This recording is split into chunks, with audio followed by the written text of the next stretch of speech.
십자가의 도가 멸망하는 자들에게는 미련한 것이요 구원을 받는 우리에게는 하나님의 능력이라. 기록된 바 내가 지혜 있는 자들의 지혜를 멸하고 총명한 자들의 총명을 패하리라 하였으니, 지혜 있는 자가 어디 있느냐, 선비가 어디 있느냐, 이 세대의 변론가가 어디 있느냐. 하나님께서 이 세상의 지혜를 미련하게 하신 것이 아니냐. 하나님의 지혜에 있어서는 이 세상이 자기 지혜로 하나님을 알지 못하므로 하나님께서 전도에 미련한 것으로 믿는 자들을 구원하시기를 기뻐하셨도다. 유대인은 표적을 구하고 헬라인은 지혜를 찾으나 우리는 십자가에 못 박힌 그리스도를 전하니 유대인에게는 거리낀 것이요 이방인에게는 미련한 것이로되 오직 부르심을 받은 자들에게는 유대인이나 헬라인이나 그리스도는 하나님의 능력이요 하나님의 지혜니라. 하나님의 어리석음이 사람보다 지혜롭고 하나님의 약하심이 사람보다 강하니라. 할렐루야. 오늘도 성가대 찬양의 은혜를 받았습니다. 감사합니다. 1880년에 파나마 운하 공사가 시작될 때 이 공사를 총괄하는 사람이 바로 프랑스 사람 페르디낭 마리 레셉스라는 사람이었습니다. 이 사람이 그냥 갑자기 파나마 운하를 맡게 된 것이 아니라 이 프랑스가 사실은 수에즈 운하를 팔 때 이 레셉스라는 사람이 총괄 책임자였습니다.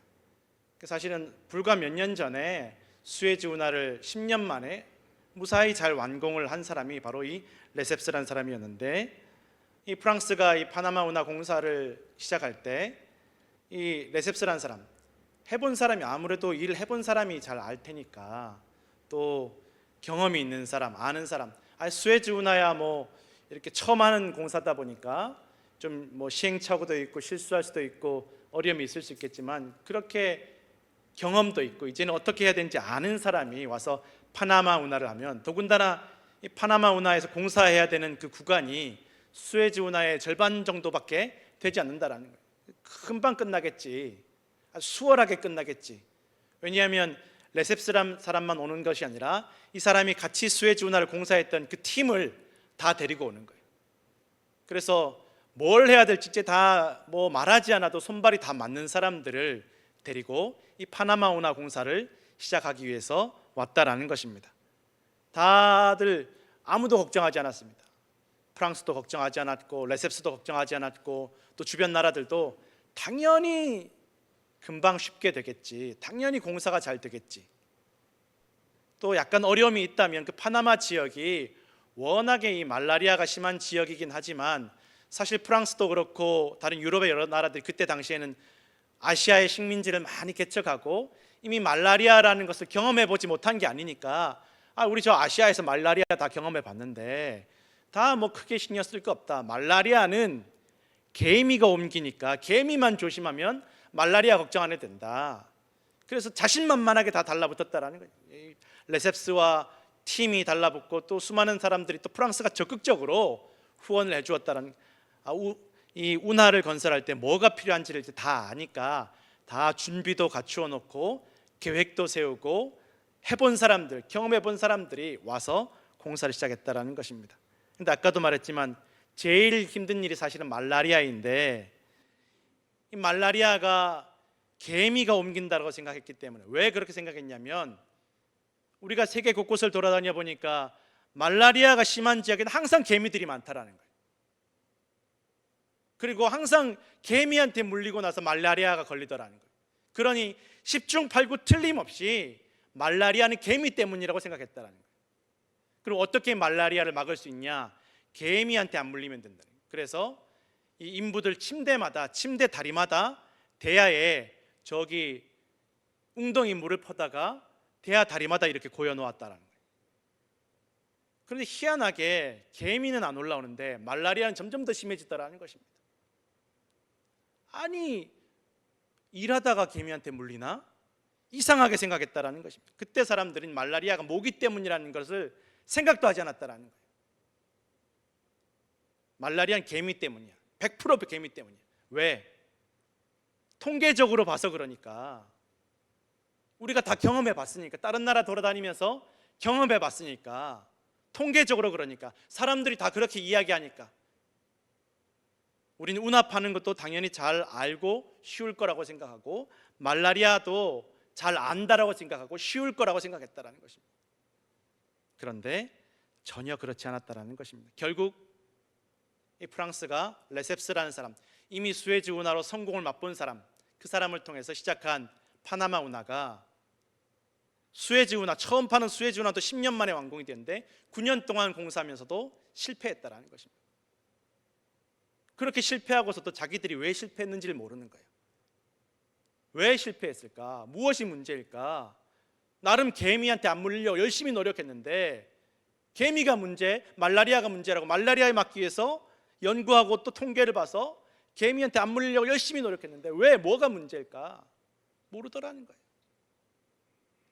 사람들이 고난을 당하고 실패를 만나면 그 원인에 대해서 내가 잘 안다라고 생각할 때가 얼마나 많이 있는지 모른다라는 것입니다. 사실은 내가 알면서도 잘 못 막았다, 내가 알면서도 제대로 대처 못했다라고 생각할 때가 많다라는 것입니다. 그런데 사실은 내가 안다라고 생각하는 그것 자체가 틀렸을 때가 얼마나 많이 있는지 모른다라는 것입니다. 내가 대처하는 방법의 문제가 아니라 내가 안다라고 생각하는 그것 때문에 문제가 생긴다라는 것, 내가 안다라고 생각하는 그것 때문에 문제가 더 커진다라는 것을 깨닫지 못할 때가 얼마나 많이 있는지 모른다라는 것입니다. 파나마 운하만 그런 것이 아닙니다. 가정에서도 마찬가지, 부부간에도, 부모 자식 간에도, 가까운 가족들 간에도, 형제들 간에도 안다라고 생각하는, 내가 이 사람 충분히 안다, 내가 겪어봤으니까 10년, 20년, 30년, 40년 다 겪어봤으니까 안다라고 생각하는 거예요. 뭐가 문제인지를 내가 안다라는 거예요. 그럼 어떻게 해야 되는지 안다라고 생각한다라는 거예요. 전혀 알지 못하면서도 모른다라는 것을 깨닫지 못합니다. 내가 배 아파서 나왔으니까, 또 나를 쏙빼 닮았으니까 내가 잘한 대로, 내가 살아오면서 경험했던 것대로 키우면 잘 자라겠지, 안다라고 생각한다라는 거예요. 안다라고. 세월이 흐르고 나면 내가 전혀 몰랐다라는 거예요. 내가 내 배우자에 대해서, 내 자녀에 대해서도, 내 형제에 대해서도 같이 자랐지만, 같은 세월을 보냈지만, 같은 공간에서 있었지만 전혀 몰랐다라는 것을 깨닫게 될 때가 얼마나 많이 있는지 모른다라는 것입니다. 안다라는 것, 사람이 착각한다라는 것입니다. 내가 안다, 내가 다 경험해봐서 안다. 바울의 시대에 유대인들에게 메시아라는 말은 너무 잘 아는 단어입니다. 이 메시아라는 말이 사실은 예수님에게만 해당된 것이 아닙니다. 이 메시아라는 말은 유대인들의 역사 가운데, 성경의 역사 가운데 기름 부음 받은 자라는 의미를 가지고 있고, 왕도 될 수 있고, 제사장도 될 수 있고, 선지자도 될 수 있다는 거예요. 유대인들의 역사 가운데, 성경의 역사 가운데 수많은 메시아들이 있었다는 거예요. 기름 부음 받은 자들이 있었다는 거예요. 유대인들에게 메시아는 너무 익숙하고, 메시아는 이래야 된다, 메시아는 이런 사람이다라는 것이 머릿속에 꽉 들어차 있었다는 거예요.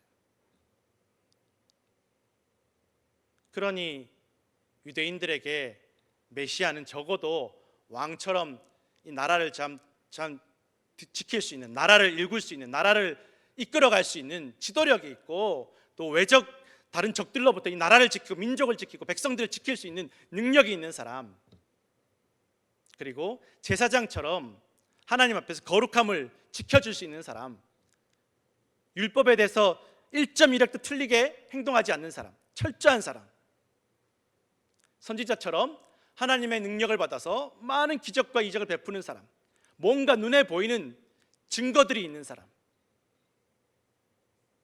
어쨌든 결론은 하나님 앞에서 뭔가 표적이 있어야 되는 사람들. 그래서 이 유대인들에게 예수님, 특별히 십자가에 매달려 죽으신 예수님은 메시아가 될 수가 없는 존재라는 것입니다. 그리스도라는 말도 마찬가지입니다. 그리스도라는 말은 원래 헬라어로 승리자, 구원자, 왕이라는 의미를 가지고 있고, 적어도 당시에는 로마의 황제에게만 붙여지던 이름이었다는 거예요. 예수님이 그리스도다, 예수님이 메시아다, 당시의 사람들에게 받아들이기 어려워. 어느 정도로 받아들이기 어렵냐면, 이건 마치 튀긴 얼음이란 말과 똑같은 거예요. 튀긴 얼음. 여러분 얼음을 튀길 수 있습니까? 이게 불가능한 말. 이렇게 말하면 좀 잘 이해가 안 되시죠. 따뜻한 아이스 아메리카노. 이것도 모르시는 분들이 많아요. 아이스 아메리카노가 어떻게 따뜻할 수가 있어요? 전혀 어울리지 않는 말이에요. 예수님과 그리스도, 예수와 메시아는 이때 당 유대인이든 헬라인이든 받아들일 수 없는 단어라는 거예요. 받아들일 수 없는. 십자가에 죽은 예수, 십자가에서 비참하게 부끄럽게 고통스럽게 죽은 예수는 메시아도 될 수가 없고 그리스도가 되어서도 안 되는 존재였다라는 것입니다. 오늘날 학자들이 많이 연구를 해보니까 십자가에서 죄수들이 매달려 죽을 때 어떻게 죽느냐, 피를 많이 흘려서 죽는 게 아니에요. 아파서 죽는 게 아니에요. 부끄러워서 죽는 게 아니에요. 숨을 쉬지 못해서 질식해 죽는다라는 거예요. 십자가에 매달려 있으면, 손과 발에 못 박혀서 매달려 있으면 고개도 처지고 몸도 처지고, 그러면 사람이 숨을 쉬려면 가슴 근육, 등 근육, 목 근육, 몸의 근육을 움직여야 되는데 점점 힘이 빠지면서 움직이지 못한다라는 거예요. 숨 쉴 수 있는 힘이 없어진다라는 거죠. 그러면 점점 고통 가운데, 부끄러움 가운데 숨을 쉬지 못해 죽어간다. 그러니 이 십자가 처형은 누구보다 빨리 죽이기 위한 처형이 아니라 누구보다 길게 고통을 느끼면서, 누구보다 길게 부끄러움을 느끼면서 죽어가게 만든 잔인한 형벌이었다는 거죠. 더군다나 유대인들은 당시에는 율법상 나무에 매달려 죽은 사람, 십자가이든 아니든 나무에 매달려 죽은 사람은 하나님의 저주를 받은 사람, 하나님께서 버리신 사람으로 생각했다라는 것입니다. 유대인들도, 그리스인들도, 로마인들도 이 십자가에 매달려 죽은 예수가, 메시아가, 그리스도가 될 수 없고 되어서도 안 된다라는 것입니다. 실패작이라는 것입니다. 십자가는 무능력과 무기력의 상징이었고, 실패의 상징이었고, 저주의 상징이었다라는 것입니다. 십자가에 매달려 죽은 사람만 고통을 받는 것이 아닙니다. 십자가에 매달려 죽은 사람의 몸과 마음과 영혼을 철저하게 파괴하는 것이 십자가였고, 그것을 지켜보는 사람, 이걸 전시하는 거예요. 십자가는 전시용입니다. 죽이는 게 목적이 아니라 사람들에게 보여주는 게 목적이라는 거예요. 봐라, 로마에 반항하면 이렇게 비참하게 부끄럽게 고통스럽게 죽을 거다. 봐라. 그리고 그것을 보는 모든 사람들이 충격과 공포와 트라우마에 일평생 시달리면서 로마에 대한 두려움을 갖게 만드는 것입니다. 전시용이라는 것입니다. 실패의 상징이었다라는 것입니다. 그렇게 십자가에 매달려서 끝까지 숨이 붙어 있으면 로마의 병사들이 다리를 꺾어 뼈를 부러뜨리거나 창으로 찔러 죽인다라는 것입니다. 그래서 유대인들에게 이 십자가는 불편하고 거리끼고 덫, 함정, 유혹, 불쾌함, 분노, 증오의 상징이 되었다라는 것입니다. 유대인들이 오랜 세월 기다려온 메시아, 그들이 생각하는 메시아는 이런 메시아가 되면 안 된다라는 거예요. 로마로부터 나라를 세우고 다윗과 솔로몬 같은 지도자가 되지는 못할 망정 이렇게 비참하게 죽는 메시아가 되어서는 안 된다라는 거예요. 그래서 베드로도 말리는 거예요. 예수님 그러시면 안 된다고, 그렇게 가면 메시아가 아니라고.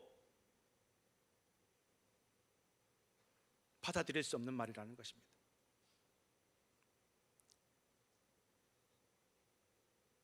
그래서 그렇게 십자가에 매달린 예수를 믿는 사람들을 싫어하고 붙잡아 죽이던 사람들이 유대인들이었다라는 거예요.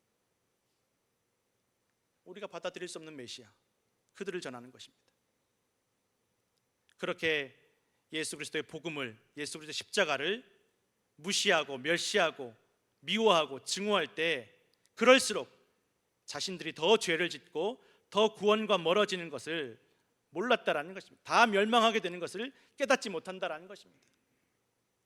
진짜 문제는 로마 식민지가 물러가는 것이, 우리가 나라를 세우고 옛날 다윗과 솔로몬 같은 그런 메시아가 오는 것이지, 이 십자가에 비참하게 죽은 저런 예수는, 저 예수 믿는 사람은 다 없어져야 된다. 그것이 문제라고 다 안다라고 생각해요. 유대인들이 우리가 몇천 년 믿어왔는데, 우리가 하나님을 알고 율법을 알고 우리가 얼마나 하나님에 대해서 제사드리며 지내왔는데 다 안다라고 생각했다라는 거예요. 그때 당시에 헬라인들도 그리스인들도 세상에서 제일 똑똑한 양반들이 그리스 사람들이었어요. 우리가 잘 알지만 예수님 오시기 몇천 년 전부터 그리스의 그 철학들이, 문화와 과학들이 얼마나 대단한지 모르고, 오늘날 과학과 철학을 공부하는 사람들은 무조건 이 그리스 시대부터 공부하지 않으면 안 된다라는 거예요. 이때 당시에도 이 그리스 사람들, 헬라 사람들은 자부심이 있었어요. 자기들이 세상에서 제일 똑똑한 거예요. 모든 것을 다 아는 사람들입니다. 심지어 로마가 전쟁에서 승리했음에도 그리스의 알렉산더, 헬라 문화의 헬레니즘을 퍼뜨린 그 알렉산더가 정복한 그 땅을 로마가 전쟁에서 다 빼앗았음에도 불구하고 오히려 이 로마 사람들이 그리스 언어를 쓰고 헬라어를 쓰고 그리스 문화를 존경하고, 역시 좋은 건 다 그리스에서 나온다고 생각하면서 오히려 그리스의 문화에 동화되어 갔다는 것입니다. 그러니 그리스 사람들 자부심이 대단했습니다. 자기들은 우주가 어떻게 이루어지는지 다 안다라는 거예요. 똑똑한 사람들이 많아요. 소크라테스, 아리스토텔레스, 똑똑한 사람들이 너무 많은 거예요. 세상이 어떻게 돌아가고, 이 지구가 어떻게 돌아가고, 사람들이 어떻게 생겨나고, 이 세상의 물질들이 어떤 것인지를 다 안다라고 생각했습니다. 다 경험해 보았고, 다 이렇게 실험해 보았고, 그래서 다 알게 되었다라고 생각하던 사람들이 그리스 헬라 사람들이었습니다. 그런데 여러분, 신기하지 않습니까? 그런 그리스 사람들, 다 안다라고 생각했던 그리스 사람들이 믿었던 것이 바로 이 지구는 가만히 있는데 해와 달과 별이 빙글빙글 돈다라고 생각했다라는 거예요. 이게 진리라고 생각했다라는 거예요. 안다라고 생각했습니다. 그리고 그 지식과 지혜가, 유대인들은 언젠가 올 자신들 생각 속에 있는 그 메시아가 자신들을 구원해 줄 것이라고 믿었습니다. 성도 여러분, 우리가 분명히 기억해야 됩니다. 구원은 우리를 위해서 십자가에 달리신 예수 그리스도에게만 있음을 기억하시기 바랍니다. 십자가에 달리신 예수 그리스도께서 우리를 구원하시는 하나님의 능력이 되심을 기억하시기 바랍니다. 북한은 처음에 남과 북이 갈라지고 나서 공산 정권을 수립하면서 철저하게 교회를 지웠습니다. 교회의 흔적도 지우고 이름도 지우고 믿는 사람들 다 없애버렸습니다. 교회가 있던 자리, 신학교가 있던 자리 다 허물어버리고 그들 정치적인 건물들을 다 지어 올렸습니다. 이 교회, 기독교 신앙이 있는 한 이 공산 정권에 위협이 된다고 느끼니까 북한뿐만이 아닙니다. 사실은 많은 공산주의 국가들이 이 기독교 신앙에 대해서 불편해했다라는 것입니다. 북한은 나라 이름에 민주주의가 들어가지만 민주주의가 아니었고, 종교의 자유가 있다라고 하지만 종교의 자유가 없는 곳입니다. 그럼에도 우린 종교의 자유가 있고 우리가 교회를 이렇게 잘 보듬어 준다라고 생각하고 조선 그리스도교 연맹이라는 단체도 만들었지만, 이것도 다 출신 성분을 다 따져서 사상 검증을 철저하게 해서 절대 복음을 믿지 않을 사람들, 이 사람은 뭘 준다고 해도 진짜 믿음을 가지지 않는 사람들로만 채웠다라는 것입니다. 사실 김일성의 외가 쪽이 독실한 기독교 집안이었다고 합니다. 어머니의 이름이 강반석이었고 이 반석이라는 이름이 베드로에서 따온 이름이었고, 또 김일성의 외조부는 장로교회의 장로였고, 또 김일성 어머니의 숙부는 평양 장로교 신학교를 졸업한 목사였다고 합니다. 그리고 너무 설교 잘하는 목사였다는 것입니다. 그 잘하는 설교를 통해서 공산 정권이 세워지고 나서, 북한 정권이 수립되고 나서 교회를 없애는데 제일 앞장서서 그 설교를 다 사용했다는 것입니다. 그리고 이 기독교 교리들을 통해서 공산주의 정권을, 북한 정권을 다 만들었다. 그래서 탈북하신 분들 이야기를 들어보면 교회에 와서 적응이 너무 잘 된다라는 거예요. 어색하지 않다라는 거예요. 북한의 공산주의 정치 모임들 다 가보면 다 이 교회 예배 드리는 거랑 비슷하다라는 거예요. 노래 부르고 찬양하고 높이고 또 수령님 말씀 듣고 비슷하다라는 거예요. 지도자의 자리에 예수님 이름만 바꾸면 교회에 적응하는 게 어렵지 않다라는 것입니다.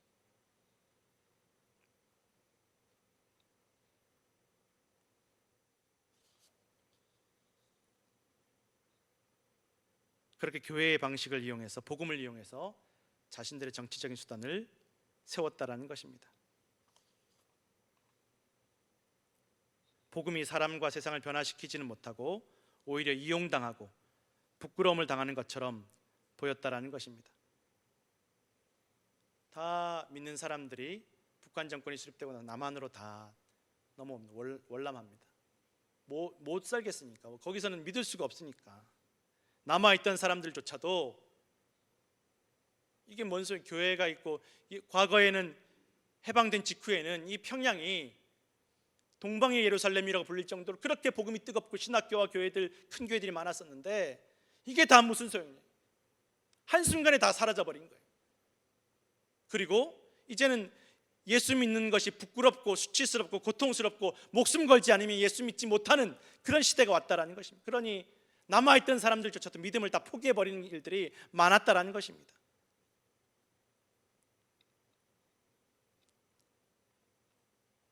그러다가 북한에 심각한 기근과 가뭄이 와서 고난의 행군이라는 시기를 지날 때 이렇게 보니까 남한의 교회들이 도움이 될 것 같아서 남한 교회에서 돈을 받아내기 위해서 북한의 교회를, 가짜 교회를 세웠다라는, 가짜 교회를,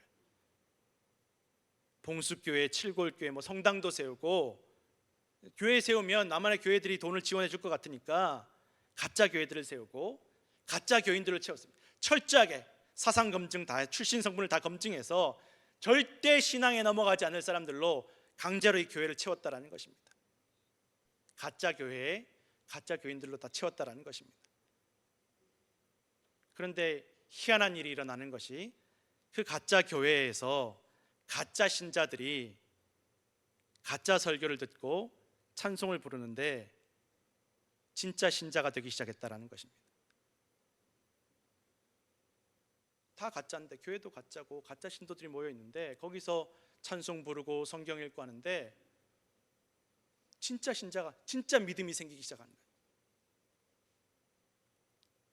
또 예배 시간이 되면 예배당 밖에서, 안에서 들려오는 그 찬송 소리를 듣고 이 찬송가를 막 악보로 만들어서 찬송가를 만드는, 찬송가를 가질 수 없으니까 음대생이, 평양 음대생이 생겨나고, 또 괜히 예배 시간에 교회 근처를 왔다 갔다 하는 사람들이 점점 늘어나더라는 것입니다. 보여주기식 교회를 만들고 보여주기 가짜 신자들을 채웠는데 진짜 신자들이 생겨나고 주변까지 복음이 퍼져나가는 일들이 생기더라는 것입니다.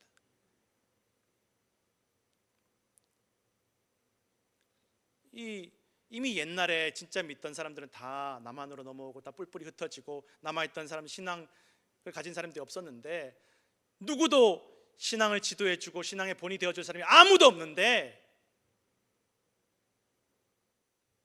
아무것도 없는 곳에서 복음이 자라고 복음이 퍼져나가기 시작하는 역사가 일어났다는 것입니다.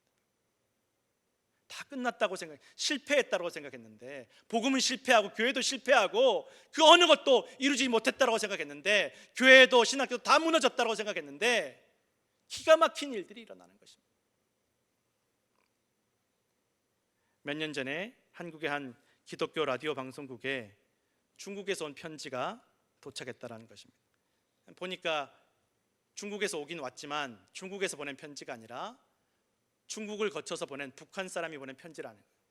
그 편지에 뭐라고 써 있냐면, 이 기독교 라디오 방송국에서 매일 새벽마다 성경을 천천히 읽어주고 찬송가를 천천히 불러주는 그 프로그램이 있었는데, 이분이 그 편지에 쓰기를, 조금만 더 천천히 읽어주시면 내가 성경을 받아 적는데 좀 도움이 되겠다. 조금만 더 천천히 찬송가 불러주시면 내가 찬송가 받아 적는데 도움이 되겠다. 남몰래 이불 뒤집어 쓰고 남한테 들킬까봐, 잡혀서 죽을까봐, 부끄러움 당할까봐, 손가락질 당할까봐 몰래 숨어서 성경을 받아 적는 이들이 있더라는 것입니다. 그 편지에 써 있기를 나 말고도 여러 사람이 그러고 있다라는 거예요. 그러니 조금만 더 천천히 읽어주시면, 염치 없는 부탁인 줄 알지만 좀 더 천천히 불러주시면 좋겠다라고 편지가 왔다라는 것입니다. 그렇게 쥐잡듯이 잡고 그렇게 못살게 굴고 그렇게 다 흔적을 지고 철저하게 없애버렸는데 기가 막힌 기적들이 일어나더라는 것입니다. 또 몇 년 전 평양음대 출신의 바이올리니스트 부부가 탈북을 했는데 이 남편은 할아버지가 원래 교회 장로였다라는 것입니다. 그러나 그게 뭐 다 무슨 소용이에요? 이 재능이 있고 또 열심히 있으니까 러시아에 유학까지 갔다 왔다라는 거예요. 유학까지 갔다 와서 열심히 공산당에 충성하고 하니까 공산당원이 된 자격까지 주고 승승장구, 북한에서 인정받는 인재였다라는 것입니다. 사상 검증을 해봐도 너무 충성스러운 공산당원이니까 얘는 어디를 내보내도 상관없겠다. 그래서 동유럽 쪽에 공산권 국가에 음악회도 하도록 보내줬다라는 거예요. 동유럽 쪽에 음악회를 하러 갔더니 교회에 가더라는 교회에. 그 교회에서 예배를 드리는데 어릴 때 생각이 나더라는 어릴 때. 자기가 어릴 때 처음 바이올린을 배울 때 4살 때 자기 할아버지가 자기 손을 꼭 붙잡고 기도해 주던 그 생각이 나더라는 거예요. 그 생각이 나요. 그 이야기를 아내에게 하는데 사실은 아내도 할 얘기가 있다. 아내가 무슨 할 얘기가 있냐? 사실은 자기 어머니가 자기 어릴 때 날마다 밥상머리 앞에서 막 눈 감고 멍하니 있더라는 거예요. 처음에는 그게 뭔지 몰랐는데 나중에 보니까 어머니가 믿음 지키던 지하 교인이었다라는 거예요. 그렇게 두 부부가 이야기를 하면서 우리가 이렇게 살면 안 되겠다. 우리가 이렇게 믿음 잃어버린 채로 살면 안 되겠다. 은혜가 되고 감동이 되어서 그 길로 탈북을 해서 신앙생활을 하기 시작했다라는 것입니다. 그렇게 트라우마가도 믿음이 뿌려지고 믿음이 이어지고 믿음이 일어나고 있음을 볼 수 있다는 것입니다. 성도 여러분, 복음을 전하는 것, 복음을 믿는 것, 신앙을 지키는 것이 인간적으로, 상식적으로, 합리적으로, 세상적으로는 너무나 무기력해 보일 수 있고 실패만 하는 것 같고 부끄러울 수 있습니다.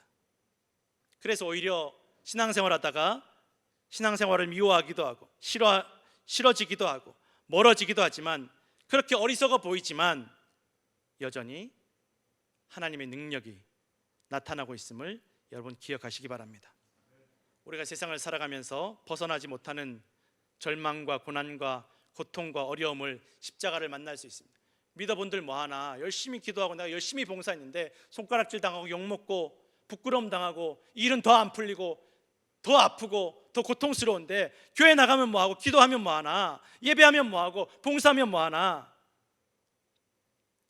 힘든 일만 생기는데 문제는 해결이 되지 않는데 괜한 짓 하는 것 같고 바보같이 시간만 버리고 몸 버리고 돈 버리는 것 같은 생각이 들 수 있다는 것입니다.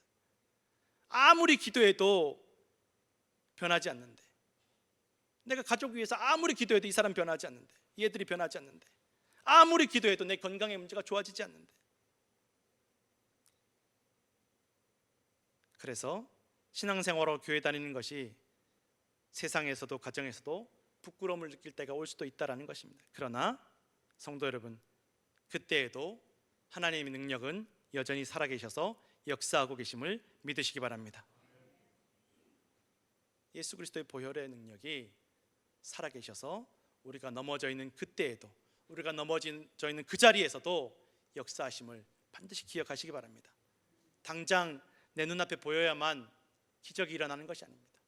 하나님의 능력은 우리가 보이지 않는 곳에서도 지금도 우리를 살리시고 구원하시고 일으키시는 줄로 믿으시기 바랍니다. 오늘도 하나님의 능력을 신뢰하시는 성도들 되시기를 간절히 축원합니다.